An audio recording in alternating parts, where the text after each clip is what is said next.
All right, guys, so brace yourselves because we are about to dive into some of the absolute worst takeaways and reactions that I have seen to Kamala Harris losing the election to Donald Trump. You know, we've been asking the question, will Democrats learn any lessons from this?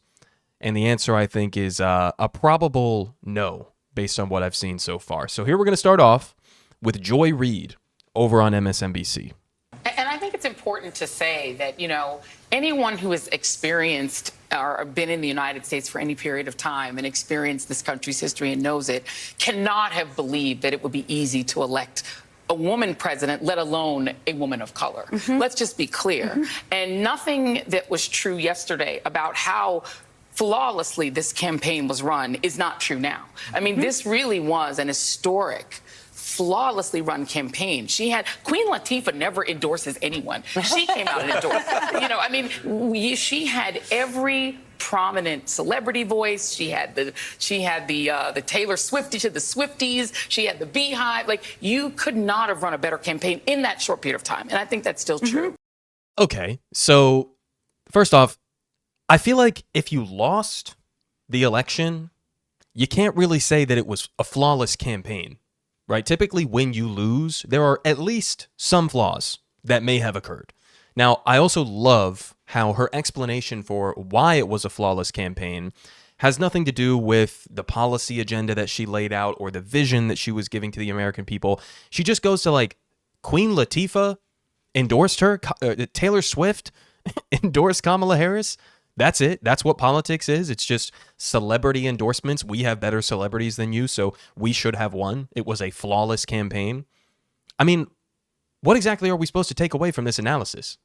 We should have gotten more celebrity endorsements, or people are just being too mean to the celebrity? Like, what are we even talking about here? Now, in terms of the first thing that she said, she's kind of gesturing at the idea that there are issues of sexism and racism, and maybe that played a role into why Kamala couldn't win this election. I'm not going to say that that didn't have any impact at all. I think that there is some extent to which the American people, there's a reason why they have never elected a female president, a black female president as well. But, we've had Hillary Clinton, we've had Kamala Harris. They both lost. There are definitely many other issues completely separate from their gender, completely separate from their race that I think went into both of their campaigns. But, I do think there's some element of that. But was that the deciding factor in this campaign? I don't really think so. Let me know what you guys think about that. But we're just getting started. So here we move on to Morning Joe having a completely normal and not insane reaction to all of this. Basically pitting black people against Hispanic people and sort of blaming both of them for being too, I guess, racially antagonistic to each other. Very weird segment here. Let's go ahead and jump into this. Say, Rev, really quickly, too. Democrats need to be mature, and they need to be honest. And they need to say, yes, there's misogyny. But it's not just misogyny from white men. It's misogyny from Hispanic men.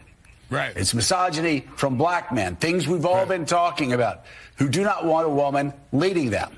Might be race issues with Hispanics. They don't want a black woman as president of the United States. The Democratic Party, I've always found when you're sitting around talking, they love to just sort of balkanize everybody into these separate groups and say, oh, white people don't like women and black people. No, it is time for the Democrats to say, okay, and you and I have talked about this before, a lot of Hispanic voters have problems with black candidates.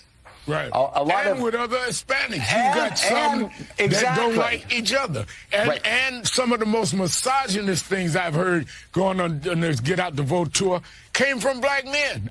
Okay, so again, could there be some issues with misogyny or racism as some factor as to why Kamala didn't win? Sure, I guess. But Joe Scarborough in this clip goes from, in the same breath, criticizing Democrats for, I guess, playing too much into identity politics and balkanizing people along identity lines, which I think is somewhat of a fair critique about establishment Democrats using identity politics to, deflect away from having to discuss economic issues. I think that's a fair critique of Democrats. But in the same breath, he's then going and trying to balkanize the voters. And he's saying, Black people were too, sexist, and Hispanic people were too racist against having a black candidate, which is also kind of weird if you look back at the data. I mean, I'm like 99% sure. Maybe you guys can go and fact check me on this, but Barack Obama won Hispanic voters. He won Hispanic men, which is the group that Trump did significantly better with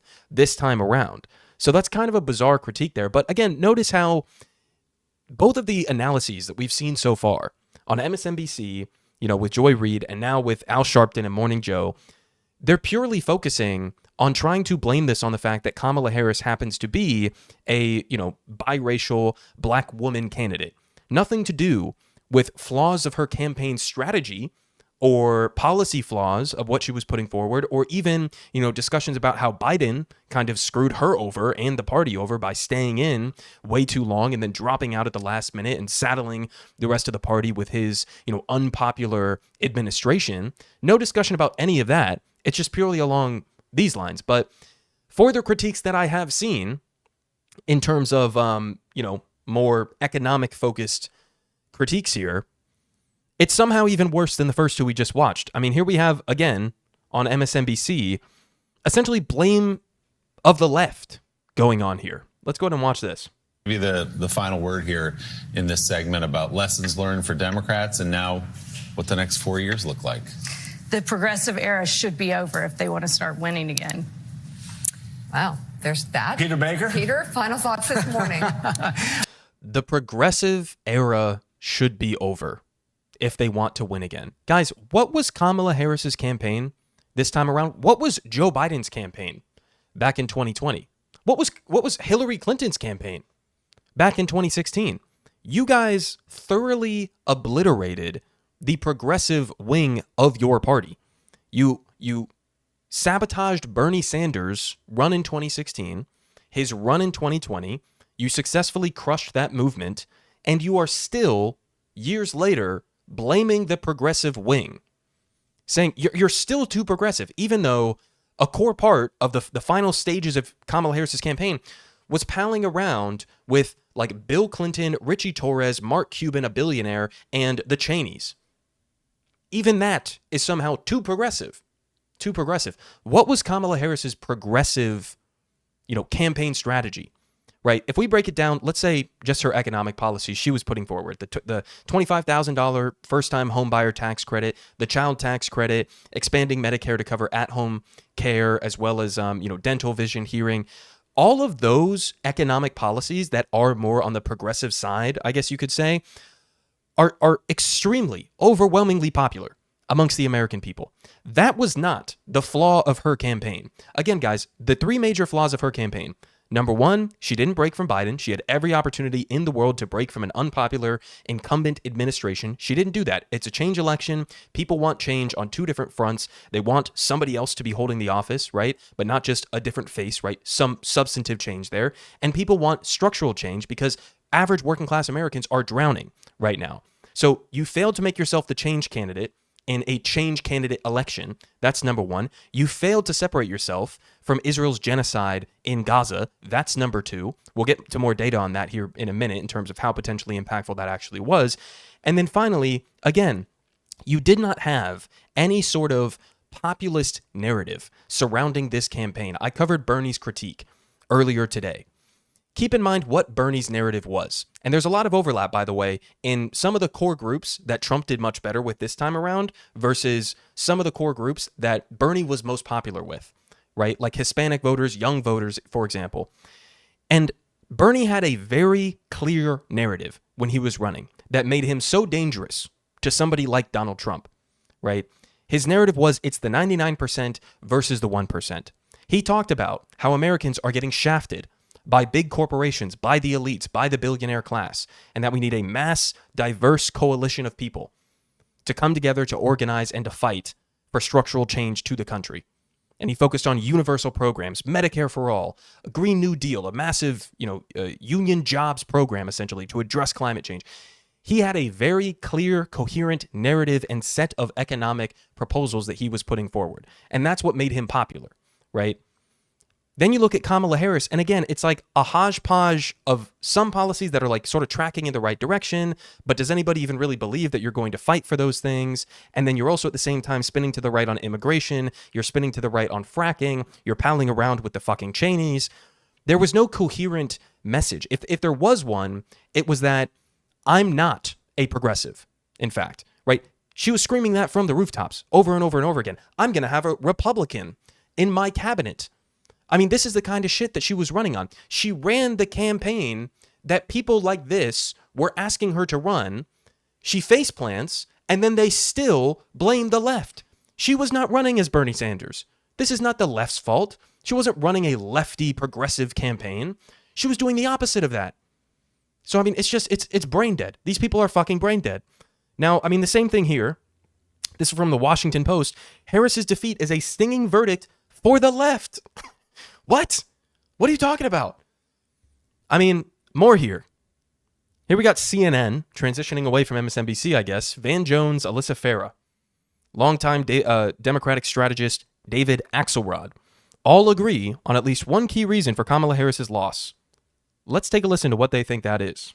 And I think there was this very powerful ad, the Republican Jewish Coalition, that was all over the airwaves. Yeah. A bunch of women sitting around, Jewish women, just saying, I can't stand him, but I felt like we were supporting Israel and we were stronger and we were tougher. And I think that resonates with people. And then to your point, the ad that came out that was beating Kamala up around fear about Israel not being protected.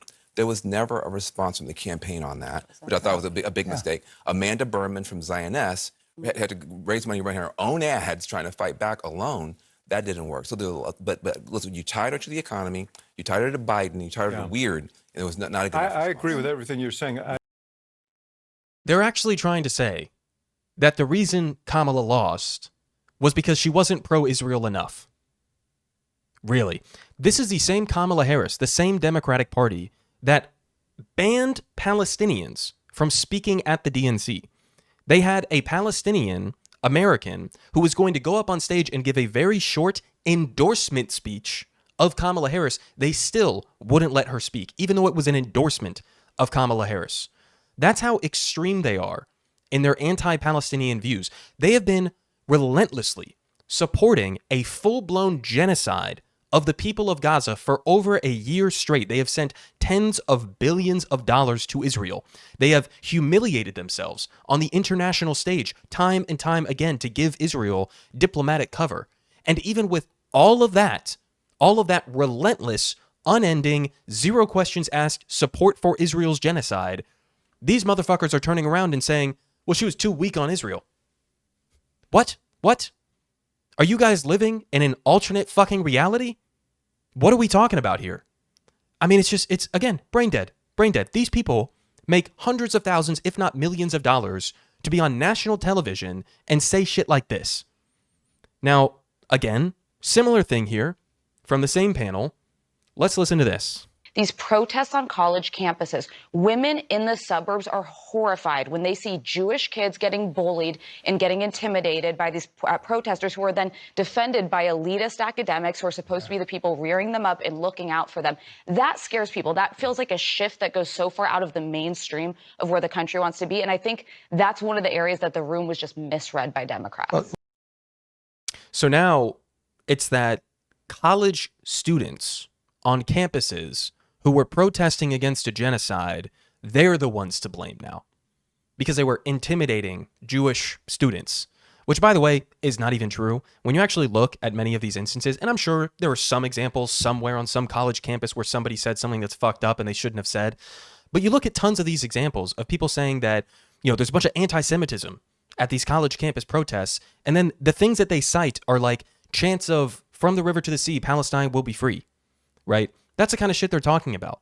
I mean, we had other clips as well that were floating around on some of these networks where they were also blaming the college campuses and the college campus protests and just completely making up that there was like widespread violence and chaos on the campuses. It's like, no, there weren't.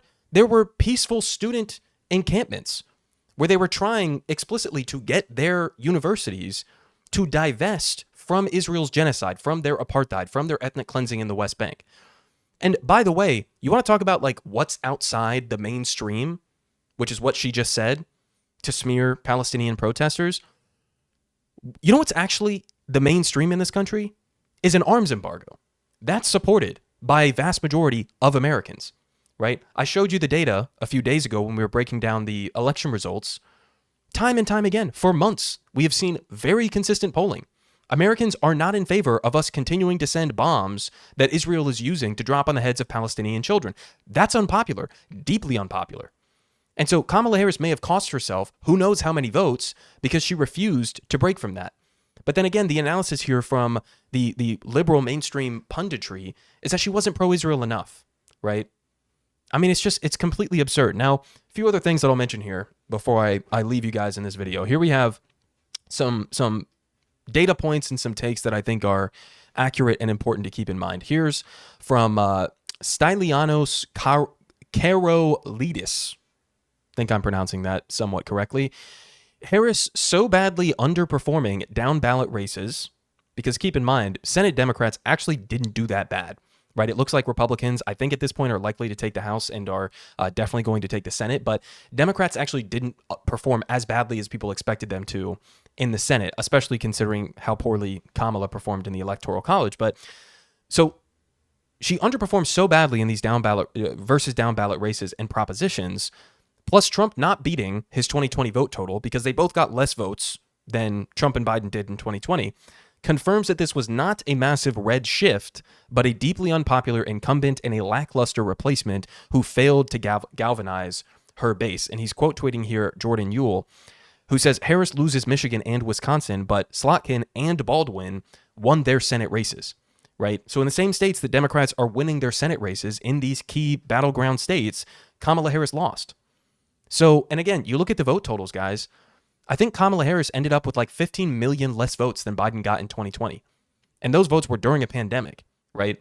So how does that happen? How does that happen? I mean, one way to explain it is likely she depressed and alienated a significant portion of her base by spinning to the right, by refusing to break from Israel, by refusing to break from Biden. A lot of people stayed home. A lot of people did not vote this time around that did vote in the last election. So like he points out here, it's not as if Trump had some massive surge and he got 20 million more votes than back in 2020. That didn't happen. They both got less votes than in 2020. So clearly something else is happening here, right?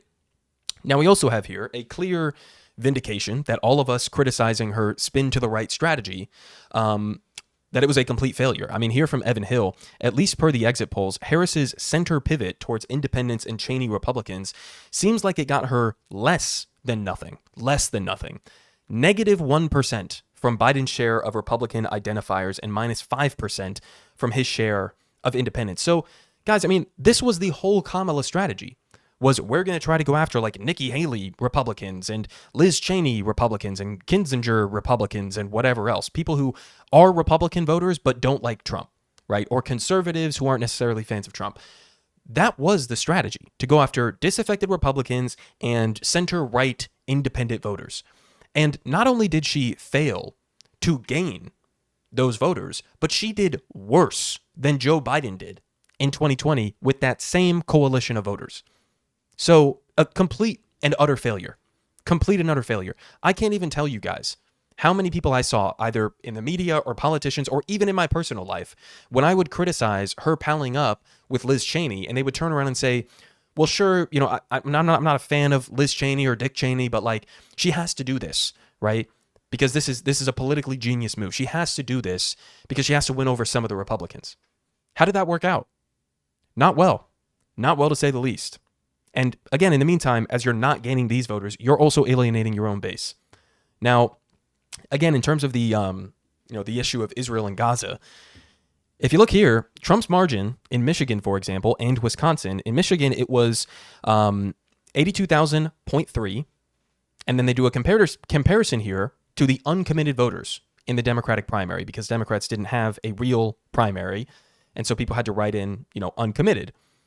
And so you have here in Michigan, 20,000 gap in favor of uncommitted. In other words, there were more uncommitted voters, uncommitted Democratic voters, than there was a difference between Trump and Kamala. Now, again, Wisconsin, similar thing here. Trump won by 29,500 votes, and there were 48,400 uncommitted voters in Wisconsin. Now, granted, probably a huge chunk of this uncommitted here did end up voting for Kamala, right? Maybe some of them didn't. Maybe some of them stayed home. Maybe some of them voted third party. But, to say that this didn't have any impact on the results, I mean, the margins speak for themselves on that.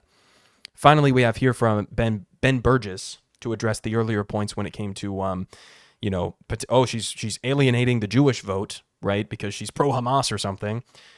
At least from preliminary data, it looks like Trump got the lowest share of the Jewish vote of any Republican nominee in 24 years, despite nonstop accusing Dems of anti-Semitism for allegedly being insufficiently pro-Netanyahu.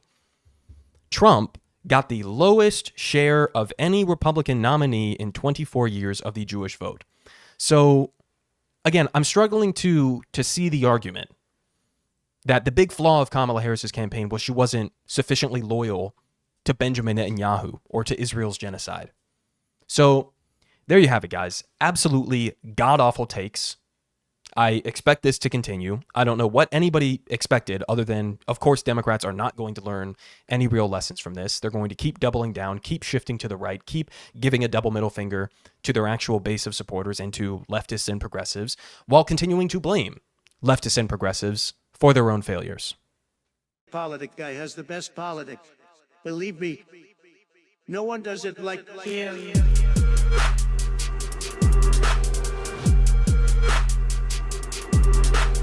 Believe me, everyone is saying